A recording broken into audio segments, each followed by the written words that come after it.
let me come to Sai Deepak. Sai Deepak, the point Rahul is talking about.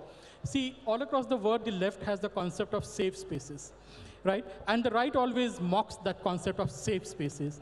But the argument which you are advancing, is it not an Hindu version of safe spaces, or the right-wing version of safe space, which is a traditional place, and you are basically arguing the same left-wing argument in a more sophisticated language, maybe? See, I don't wish to get into the left versus right debate because I don't see myself as part of the right wing. I see myself as part of the Indic wing. I don't believe that there is a concept of right wing in India. Second, let me be blunt. The fundamental issue has been the inability to strike a distinction between diversity and discrimination, between uniformity and equality, between pluralism and standardization. I have seen over the course of this debate and several debates, repeated references to untouchability, to sati and whatnot. There is only one temple dedicated to a specific deity who happens to be a brahmachari, and in that particular place there is a restriction for a particular age group, not because of menstruation, but because he is a brahmachari.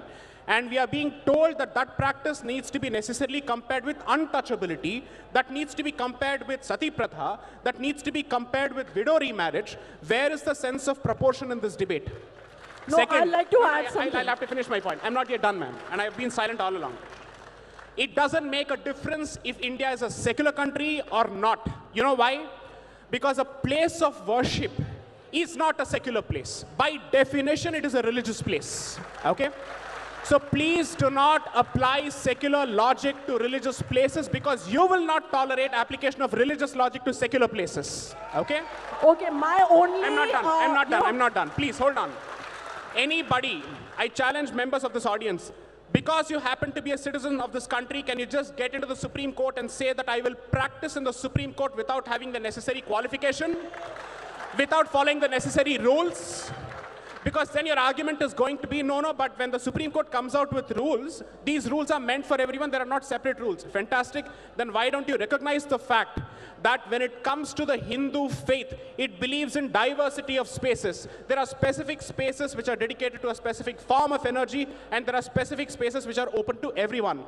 If this particular faith's diversity is finished through the weaponized form of equality, which is nothing but standardization, I'm sorry to say it will result in unwarranted Abrahamization of the Hindu faith, and it will lose its originality, which I think is against the concept of Article 25 and 26.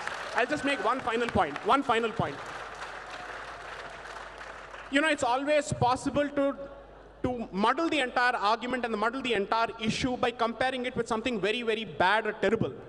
Nobody has been able to ask, or let's say answer the specific question. When you say that this temple does not allow women, and it has a problem with women, it is based on misogyny, it's based on patriarchy, I want to ask each of these people, what do you know about the temple before you have made that comment? What have you read before you have made that comment? Are you saying that you know better than centuries of people who have actually worshipped at the temple and who have practiced that particular faith? Unless and until you have a specific position, kindly don't make yourself the representative of the entire female community. You're not. Second, you can't speak on behalf of believers, you can't speak on behalf of the deity, you can't speak on behalf of the temple. To put it in the language of Game of Thrones, you know nothing, Jon Snow. Thank you.